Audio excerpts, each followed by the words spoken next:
Assalamualaikum warahmatullahi wabarakatuh. Perkenalkan, saya Gading Dilusi Wipawestri dengan NIM 230602200028 dari kelas 3B, mata kuliah Biologi Umum, dosen pengampu Ibu Feni Widianti. Baik, topik kali ini saya akan membahas struktur dan fungsi sel sebagai unit dasar organisme. Struktur dan fungsi sel sebagai unit dasar organisme. Yang pertama kita bahas adalah kita akan membahas tentang sel. Apa itu sel? Nah, sel adalah unit organisme kehidupan yang paling kecil. Dari sel-sel yang sejenis ini akan membentuk sebuah jaringan. Dari berbagai jaringan akan membentuk organ. Dari organ ini akan membentuk sistem organ. Dan berakhir sistem organ ini akan membentuk struktur organisme. Tahu nggak sih bahwa sel ini merupakan penyusun makhluk hidup? Nah, sel ini terbagi menjadi dua. Ada sel prokariotik dan sel eukariotik. Sel eukariotik ini ada membran sel, nukleus, dan sitoplasma. Mari kita bahas satu persatu. Yang pertama ada membran sel. Membran sel ini merupakan bagian terluar yang berfungsi untuk memisahkan dan melindungi komponen kimia yang ada di dalam sel dengan lingkungan luarnya. Nah, pada gerakan molekul atau ion yang terjadi pada membran sel dan organ-organ lainnya adalah ada difusi, endositosis, ekositosis, dan yang terakhir ada transport aktif. Difusi.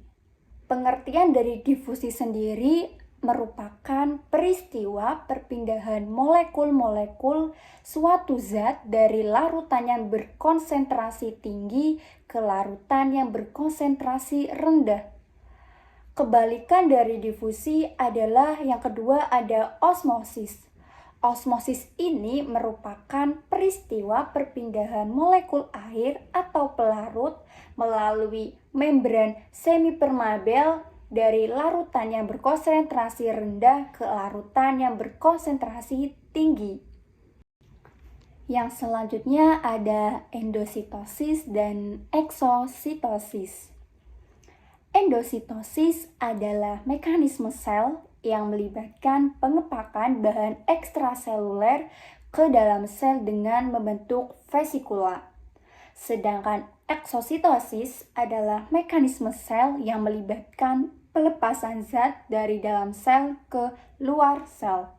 Yang terakhir ada transport aktif. Transport aktif ini adalah proses pengangkutan ion dan molekul melalui membran sel yang memerlukan energi. Materi yang selanjutnya ada nukleus atau inti sel. Nukleus memiliki peran yang sangat penting, yaitu mengatur dan mengontrol segala aktivitas yang terjadi di dalam sel.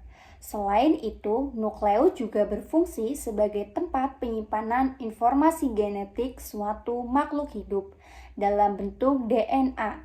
Nukleus ini terdiri dari membran inti, anak inti, nukleoplasma, asam nukleat, dan protein inti.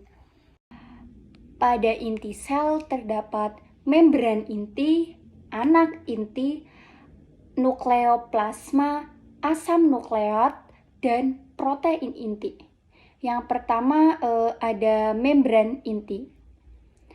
Membran inti merupakan membran ganda yang terdiri dari membran luar dan membran dalam. Strukturnya membran luar yaitu berhubungan langsung dengan retikulum endoplasma dan akhirnya mencapai membran sel. Yang kedua ada anak inti.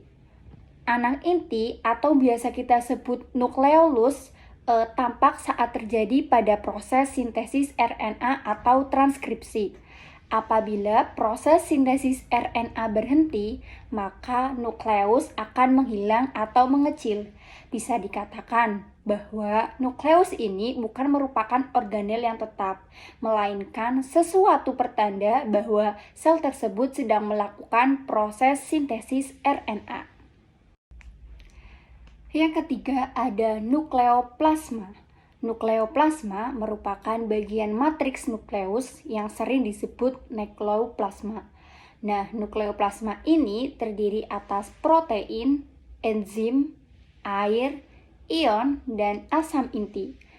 Di dalam nukleoplasma bersifat gel terdapat kromatin atau benang-benang penyerap warna yang berperan dalam proses pembelahan sel. Yang keempat ada asam nukleat. Asam nukleat baik DNA maupun RNA ini tersusun dari monomer nukleotida. Nukleotida ini tersusun dari gugus fosfat, basa nitrogen, dan gula pentosa. Basa nitrogen berasal dari kelompok purin dan pirimidin.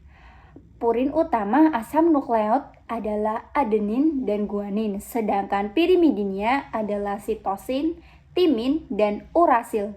Beberapa fungsi penting asam nukleat adalah menyimpan, mentransmisi, dan mentranslasi informasi genetik, metabolisme, dan reaksi-reaksi informasi energi, koenzim pembawa energi, koenzim pemindah asam asetat, zat gula, senyawa, amino, dan biomolekul lainnya.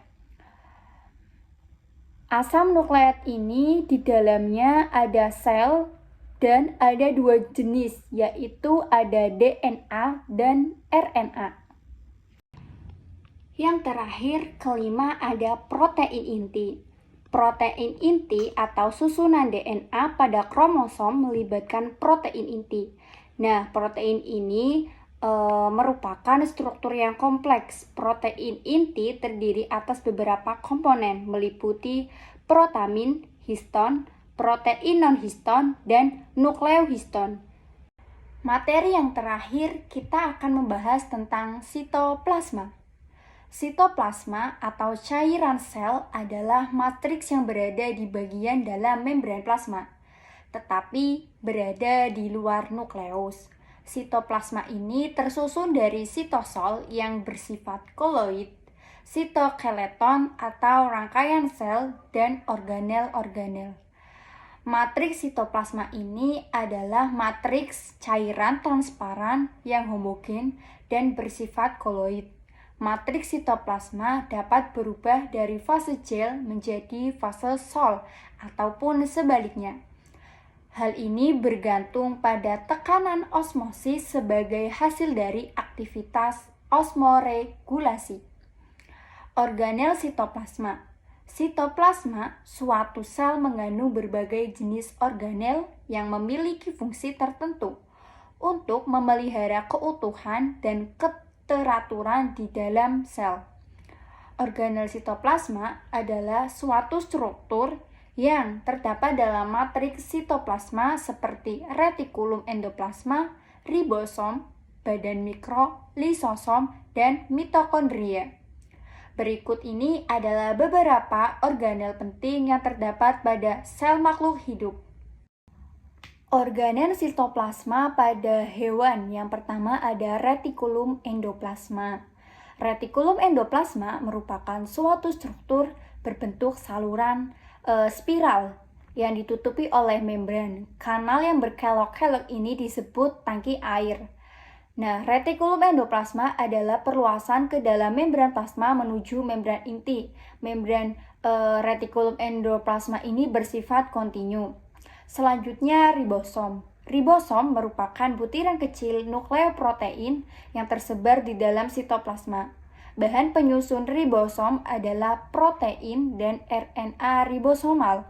Ribosom tersebar bebas di dalam sitoplasma dan ada juga yang melekat pada retikulum endoplasma.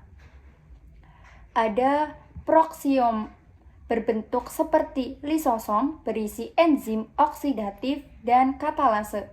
Enzim oksidatif yang terdapat dalam proksiom mentransfer hidrogen dan berbagai substrat ke oksigen yang menghasilkan produk sampingan berupa hidrogen peroksida. Selanjutnya ada lisosom. Lisosom ini merupakan vesikel membran berkantung yang mengandung enzim hidrolitik yang bekerja pada kondisi asam. Nah, lisosom ini terbentuk dari pertunasan vesikal badan Golgi.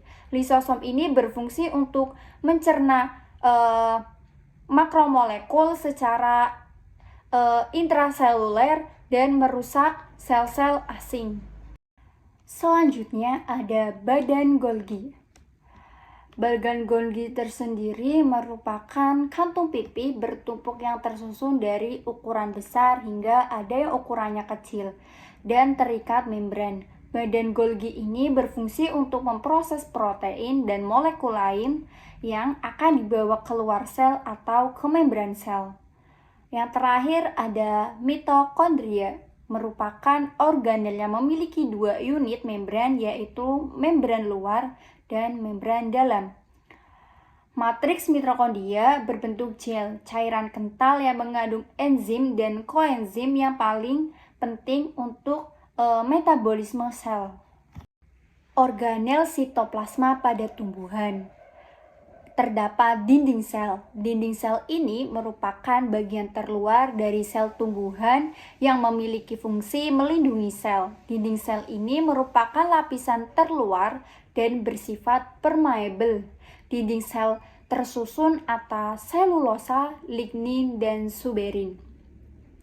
Selanjutnya ada vakuola. Vakuola merupakan rongga yang berada di dalam sel. Vakuola ini dibatasi oleh selapis membran dan berisi cairan yang disebut cairan sel. Fungsi dari vakuola tersendiri adalah memasukkan air melalui tanoplas agar tegangan turgor sel tetap baik, menyimpan makanan seperti sukrosa, protein, garam, mineral, dan senyawa organik. Selanjutnya ada plastida. Plastida merupakan organel yang terdapat dalam sitoplasma, sel tumbuhan, dan beberapa jenis ganggang mikroskopik. Seperti Weigela, plastida adalah butiran-butiran zat warna yang terdapat pada tumbuhan. Ada 2 organel sitoplasma pada hewan. Yang pertama ada sentriol. Sentriol ini merupakan bangunan berbentuk tabung kecil dan memiliki peran yang sangat penting selama pembelahan sel, yakni dalam pembentukan benang spindel. Sentriol terdiri atas 9 berkas mikrotubuli memanjang. Sentriol berfungsi membentuk perlengkapan pembelahan.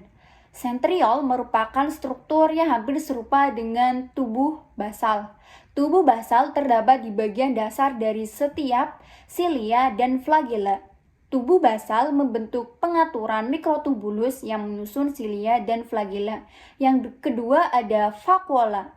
Vakuola merupakan rongga yang berada di dalam sel. Vakuola dibatasi oleh selapis membran dan berisi cairan yang disebut cairan sel. Ukuran vakuola pada hewan lebih kecil dan berjumlah lebih banyak daripada sel tumbuhan. Pada beberapa hewan, vakuola memiliki banyak fungsi. Fungsi tersebut antara lain mencerna makanan atau vakuola makanan, memompa air ke luar sel, vakuola kontraktil pada prosta, dan mendistribusikan makanan di dalam sel. Materi, struktur, dan fungsi sel sebagai unit dasar organisme sudah saya sampaikan. Nah, saya berharap audiens dapat memahaminya dan bisa belajar lebih dalam lagi. Jika ada salah kata yang kurang berkenaan di hati para audiens, saya memohon maaf yang sebesar-besarnya. Akhirul kalam, wassalamualaikum warahmatullahi wabarakatuh.